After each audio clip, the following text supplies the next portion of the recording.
जय हिंद दोस्तों, स्वागत है आपका अपने YouTube channel vision learning point पे। दोस्तों हमने जो है पिछली क्लास में जो है बिंदुसार के बारे में बहुत अच्छे तरीके से पढ़ लिया था। अब उनके पुत्र जो है महान सम्राट अशोक के बारे में पढ़ेंगे, क्योंकि क्वेश्चन यहाँ से ज़रूर पूछे जाते हैं और एक एक पॉइंट जो है हम आप लोगों को बताएंगे। आप लोग साथ साथ में नोट अवश्य कर लेना, क्योंकि ये बहुत इंपॉर्टेंट क्लास है और ये जो है इनका साम्राज्य सबसे बड़ा साम्राज्य था, तो इनके बारे में ज़रूर पूछ लिया जाता है। ठीक है, इनके जो है स्तंभ लेख और शिलालेख जितने थे तो उनके बारे में बहुत अच्छे तरीके से जो है बताएंगे और वहाँ से क्वेश्चन ज़रूर पूछे जाते हैं। तो देख लेते हैं मौर्य साम्राज्य में सम्राट अशोक। ठीक है, इनका जो है टाइमलाइन की बात की जाए, टाइमलाइन तो जो है 273 ईसा बीसी से 232 बीसी के अंतर्गत जो है चला था। ठीक, अब हम देख लेते हैं इनके अन्य नाम जो है जरूर पूछे जाते हैं, तो अन्य नाम आप लोग जो है ध्यान रखना। तो इनका नाम जो है अन्य नाम मिलता है देवानाम प्रियदर्शी के नाम से भी जाना जाता था और राजा के नाम से भी जाना जाता था। इसमें जो है मास्की अभिलेख से इन्हें जो है बुद्ध शाक्य के नाम से भी जाना जाता था। और उसके बाद देख लेते हैं जो ये गुर्जरा, नेच्छर और उदयगोलम में, मतलब गुर्जरा, नेच्छर और उदगेलम में इन्हें अशोक कहा गया। ठीक, तो ये बहुत ज़्यादा इंपॉर्टेंट है। अशोक कहाँ से जो है कहा गया था, तो गुर्जरा, नेच्छर और उदयगोलम, तो यहाँ से जो है इन्हें अशोक कहा गया है, यहाँ से अभिलेख प्राप्त हुआ है। ठीक है, तो वहाँ पर अशोक कहा गया है। और पुराणों में इन्हें जो है पुराणों में अशोक वर्धन के नाम से जाना गया है। तो ये बहुत ज़्यादा इंपॉर्टेंट है, तो आप लोग जो है साथ साथ में नोट अवश्य कर लें। उसके बाद देख लेते हैं अब जो है दिव्यावतान में अशोक की माता का नाम जो है शुभदांगी के नाम से शुभदांगी मिला है, जिन्हें धर्मा के नाम से भी जाना जाता था। ठीक, शुभदांगी के नाम जो है का अभिलेख मिला है और साथ में इनको धर्मा भी कहा जाता था, इनकी माता का नाम। ठीक, अब इनके पुत्र का भी उल्लेख मिला है, पुत्र महेंद्र तथा पुत्री संघमित्रा थी।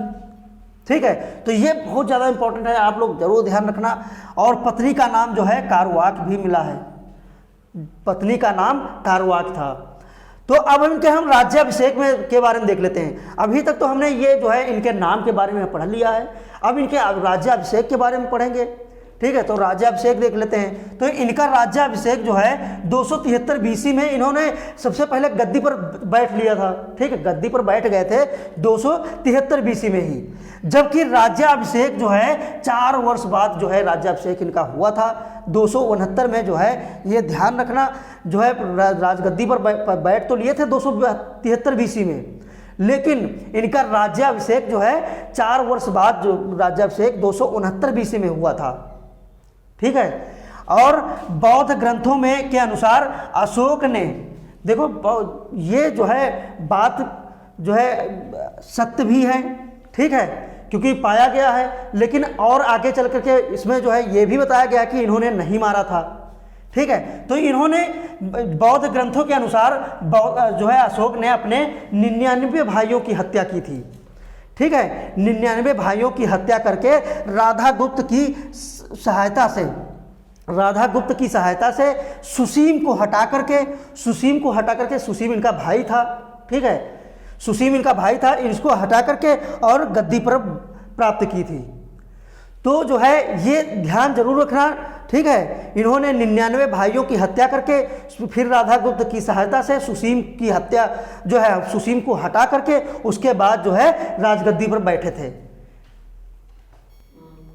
तो हमने देख लिया जैसे सुसीम को हटा करके जो है राजगद्दी पर बैठ लिया, लेकिन जो है हमने बताया कि जैसे 99 भाइयों की हत्या करके तो राजगद्दी पर इन्होंने बैठे थे, लेकिन ये बात जो है पूरी तरीके से सत्य नहीं है, क्योंकि जो है इनके जो 5वें शिलालेख से इनके परिवार और भाइयों के बारे, जीवित भाइयों के बारे में उल्लेख मिला है। ठीक है, तो ये बात पूरी तरीके से सत्य भी नहीं है। ठीक है, कुछ विद्वानों का मानना ये है और बाकी 5वें शिलालेख पर इनके परिवार और भाइयों के बारे में दिया गया है, तो ये ध्यान रखना। अब हम देख लेते हैं श्रीनगर की स्थापना जो है, तो इनके जो है ये कल्हड़ की जो राजतरंगिणी थी, पुस्तक जो राजतरंगिणी लिखी थी, उसमें जो है नदी के किनारे श्रीनगर की स्थापना की थी इन्होंने। ठीक है, तो ये जो है बहुत ज़्यादा पूछी जाने वाली बुक्स है कल्हड़ की राजतरंगिणी। तो जो है अपने राज्याभिषेक से इन्होंने जो है अपने राज्याभिषेक के 7वें वर्ष के बाद जो है कश्मीर और खेतान, याद रखना, ध्यान रखना, कश्मीर और खेतान क्षेत्र को मौर्य साम्राज्य में मिला लिया था। तो जो है ये बहुत ज़्यादा पूछा जाता है, ये कल्हड़ की राजतरंगिणी जो थी ये बहुत ज़्यादा इंपॉर्टेंट है, तो आप लोग जो है इसको ध्यान रखना। अब देख लेते हैं जो अशोक ने विजय किए थे जो क्षेत्र, उनके बारे में देखें। तो सबसे पहले कलिंग विजय के बारे में देख लेते हैं। तो कलिंग विजय जो है ये अशोक ने राज्याभिषेक के 90वें वर्ष में कलिंग पर आक्रमण कर दिया था। राज्याभिषेक के 90वें वर्ष बाद कलिंग पर इन्होंने आक्रमण किया, और कलिंग पर आक्रमण किया तो जो है वहाँ के जो एक अभिलेख था हाथी गुम्फा अभिलेख, ठीक है, हाथी गुम्फा अभिलेख से पता चलता है कि नंदराज वहाँ का जो राजा था, शासन करता था, कहाँ पर का, तो वो कलिंग पर जो है नंदराज नामक राजा शासन करता था। तो उनसे जो है ये जो है लड़ाई हुई थी, ठीक है, युद्ध हुआ था। तो उसके बाद जो है ये तो राजा शासन करता था, इनसे लड़ाई हुई। लेकिन उसके बाद देख लेते हैं अशोक के जो 13वें शिलालेख से, देखो अशोक के 13वें शिलालेख से स्पष्ट होता है कि जो है जब ये कलिंग विजय इन्होंने किया था तो यहाँ पर जो है युद्ध में 1 लाख से 1 लाख सैनिक जो है मारे गए थे। देखो यहाँ पर जो है ये ध्यान रखना, इसलिए बहुत इंपॉर्टेंट है कलिंग विजय। तो यहाँ पर जो है 1 लाख सैनिक जो है मारे गए थे, और 1.5 लाख सैनिकों को बंदी बना लिया गया था, या 1.5 लाख लोगों को बंदी बना लिया गया था। तो जो है इसलिए ये बहुत ज़्यादा इम्पोर्टेंट है। इससे जो है अशोक यहीं से जो है बहुत मन इनका जो है द्रवित हुआ था, ठीक है, जब इतने लोग मारे गए और लगभग 1.5 लाख लोग बंदी बना लिए गए, ठीक है, क्योंकि मारा तो इन्हीं के जो है सेनाओं ने ही था, मारा तो इन्हीं के सेनाओं ने ही था। तो जो है इतने लोग जब मरे थे तो इनका वहीं से जो है मन द्रवित हो गया। जब वहीं से जो है मन द्रवित हुआ और इन्होंने जो है इन्होंने धम्म घोष की नीति अपना ली थी। किसके?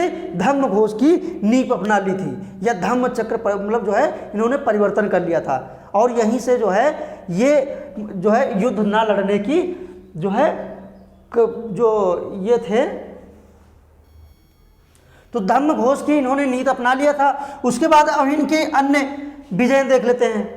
अन्य विजयों में अशोक ने नेपाल में देवपत्तन और ललित नगर जो है बसाए थे इन्होंने, और जो जीते हुए थे जो है तो वो इस प्रकार है, देख लेते हैं कौन कौन से राज्य जीते थे। तो ये कश्मीर, नेपाल और अफगानिस्तान, बंगाल, कर्नाटक, ठीक है, और आंध्र प्रदेश, ये जो है अपने राज्य में शामिल कर लिया था। अशोक साम्राज्य जो है इनका जो साम्राज्य, देखो इनका साम्राज्य भारतीय साम्राज्य में सबसे प्राचीन भारतीय साम्राज्य में सबसे बड़ा साम्राज्य था। ध्यान रखना, ये बहुत ज़्यादा पूछा जाने वाला है। तो ये जो है इनका सबसे बड़ा साम्राज्य था, ठीक है। और अब देख लेते हैं इनके जो दूसरे शिलालेख में चेर चोल पांड्य इनका जो राज्य था, और ताम्रपर्णी ये श्रीलंका में पड़ता था। तो ये जो है इनके राज्य से बाहर थे, ठीक है। यहाँ जो ये लोग जो है शासन करते थे, इन पर जो है इन्होंने अपने राज्य में इनको नहीं मिलाया था अशोक ने, ठीक, क्योंकि ये जो है इनसे बाहर थे। और फिर 13वें शिलालेख में भी इन्हीं राजाओं के बारे में बताया गया है। किसके? तो चेर चोल पांड्य के बारे में 13वें शिलालेख में बताया गया है। देख लेते हैं अशोक का धर्म परिवर्तन के बारे में देख लेते हैं। तो सबसे पहले जो है ये धम्म शब्द का संस्कृत भाषा में धर्म रूपांतरण है, ठीक है। ये ध्यान रखना, जो धम्म शब्द है ये संस्कृत भाषा का धर्म रूपांतरण है, ठीक है। अब हम देख लेते हैं तो धम्म की व्याख्या इसके जो है दूसरे व 7वें दीर्घ स्तंभ लेख में मिलता है। ध्यान रखना, जो इनके स्तंभ लेख हैं ये बहुत ज़्यादा इंपॉर्टेंट हैं, तो आप लोग जो है ये इनके स्तंभ लेख के बारे में जरूर जो है नोट कर लेना। तो अब देख लेते हैं जो धम्म की व्याख्या इसके दूसरे और सातवें दीर्घ स्तंभ है। यहाँ पर जो है ये भी बात ध्यान रखना, क्योंकि इनके एक दो भागों में बांटा गए थे, जो अभिलेख थे दो भागों में बटे थे, एक दीर्घ स्तंभ दूसरा लघु स्तंभ। तो ये जो है दीर्घ स्तंभ लेख में मिलता है। अब हम देख लेते हैं अगले में, अपने 12वें जो शिलालेख में धम्म की वृद्धि पर बहुत ज़्यादा जोर दिया था। देखिए इनके अभिलेख बहुत ज़्यादा इंपॉर्टेंट हैं, इसलिए जो है आप लोग जो है अभिलेख इनके जरूर जो है नोट कर लें, ठीक है। और उसमें भी जो लघु और दीर्घ स्तंभ लेख हैं, ठीक है, उनके लेख हैं, उनके बारे में जरूर जो है ध्यान रखना। तो जो 12वें शिलालेख में धम्म की वृद्धि पर जोर दिया गया है उसमें, और उसके बाद जो है अपने धर्म के साथ साथ ये जो है अपने धर्म के साथ साथ अन्य धर्मों की भी उन्नति व सम्मान करना, इसमें जो है ये इसमें लिखा हुआ है 12वें शिलालेख में, ध्यान रखना। अब हम देख लेते हैं आगे, अपने राज्याभिषेक, ध्यान रखना, अपने राज्याभिषेक के 14वें वर्ष, कब 14वें वर्ष में अशोक ने धर्म महामात्य नामक, ये ध्यान रखना, धर्म महामात्य नामक अधिकारी की नियुक्ति की थी। ये अधिकारी जो थे धर्म महामात्य नामक अधिकारी की नियुक्ति किए, जिसका उल्लेख 5वें शिलालेख में है।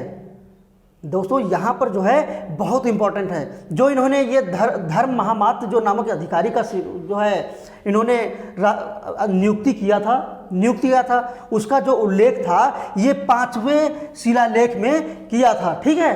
तो इनके शिलालेख बहुत ज़्यादा इंपॉर्टेंट हैं। तो और अब हम देख लेते हैं आगे, अशोक ने 84 स्तूपों का निर्माण करवाया था, सॉरी यहाँ पर 84,000 है, ठीक है, कितने 84,000 स्तूपों का निर्माण करवाया था, जिसमें जो है सांची का स्तूप सर्वश्रेष्ठ माना गया है। सांची का स्तूप सर्वश्रेष्ठ माना गया है। उसके बाद ये एक और स्तूप देख लेते हैं, सारनाथ का धर्म राजिक या धमेक का स्तूप। ये सारनाथ में स्थापित मतलब स्थित है, क्या कौन सा, तो धर्मराजिक या धमेक स्तूप, ये सर्वाधिक प्रसिद्ध है, बहुत ज़्यादा प्रसिद्ध है। अब हम इनके जो अशोक के अभिलेख जो है अलग अलग भागों में बटे थे। देखिए इनके अभिलेख अलग अलग जो है 4 भागों में बटे हुए थे, उनके बारे में देख लेते हैं। तो 4 भाग जो है, सबसे पहले ये शिलालेख, मतलब पत्थर का जो है शिलालेख जो था उस पर जो है इनके जो है अभिलेख मिले हुए हैं, और वो भी 2 भागों में बांटा गया था। हमने बताया एक लघु जो है शिलालेख, दूसरा दीर्घ शिलालेख।